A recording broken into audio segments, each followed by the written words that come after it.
Depuis tout petit, j'ai toujours eu la chance de voyager. Que ce soit par obligation ou par choix, j'ai souvent eu l'opportunité de parcourir la France, puis des pays plus éloignés en grandissant. Vous avez donc pu découvrir via mes stories Insta quelques-unes de mes dernières aventures. Quelques clips vidéo sont nés de ces déplacements. Je vous invite d'ailleurs à aller dans la description pour avoir quelques liens. Même si nous avons fait de bien belles images, je me suis aperçu, et cela avec la création de cette chaîne, que j'avais envie de transmettre un point de vue personnel, un peu plus construit des lieux que j'avais eu l'opportunité de visiter. Voici donc le premier vlog d'une série de plusieurs vidéos sur Prague. Lorsque vous arrivez en ville, la première chose à faire est de trouver le meilleur endroit pour changer son argent. Ici, on règle en couronne tchèque, il n'y a pas d'euros. Donc je vous conseille de regarder du côté des exchanges, mais surtout de prendre un petit peu de temps pour comparer les taux, histoire de ne pas vous faire avoir. Le premier restaurant que nous avons pu tester était le Jupinketsu. Ouais, je sais, ma prononciation est formidable. Un endroit idéal pour découvrir des plats typiques, mais surtout si vous mangez pas de viande, il y a quand même des solutions. Dans beaucoup de restaurants à Prague, on peut manger végétarien sans aucun problème. Il y a même des restaurants vegan, et ça c'est top.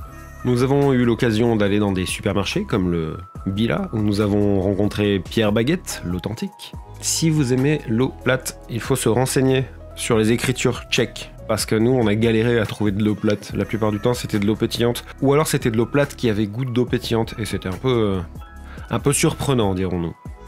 Prague est une ville qui dispose d'un réseau de transport assez développé. Que ce soit des bus, des métros ou des trams, vous avez le choix. Pour ma part, je vous conseille de prendre un hôtel en centre-ville. Et comme nous, vous n'utiliserez peut-être pas de transport pendant 5 jours. Alors ça peut être sympa pour se déplacer de temps en temps, à la limite vous prenez un ticket de métro, un ticket de tram. Mais prendre une carte globale à la semaine, je pense clairement que c'est vraiment pas rentable. Surtout que le centre il est tout petit, donc on peut le faire à pied. D'ailleurs je vous conseille d'abord d'aller visiter les environs, et vous visiterez naturellement le centre en fait en revenant à votre hôtel. Parce que c'est vraiment pas grand, donc cette vidéo s'achève ici, donc je vous remets un petit peu le teaser qui vous a fait patienter pendant quelques semaines. Et si ça vous a plu, n'hésitez pas à vous abonner, c'est vraiment cool. Si on pouvait passer les 100, ce serait sympa. Ensuite, on se retrouve bientôt pour la deuxième vidéo de Prague. Donc si vous voulez des petits conseils, tout ça, il y en aura dans la deuxième. En attendant, il y aura sans doute une prochaine vidéo de danse avec la même équipe de Noël.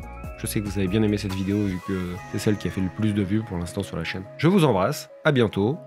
Surtout, n'hésitez pas à parler de cette vidéo aux amis qui aiment bien Prague, par exemple, ou ceux qui veulent y aller. Alors, ceux qui veulent y aller, il faut vraiment booster. Il faut mettre des petits pouces vers le haut. Enfin, la folie, quoi. Allez, à bientôt.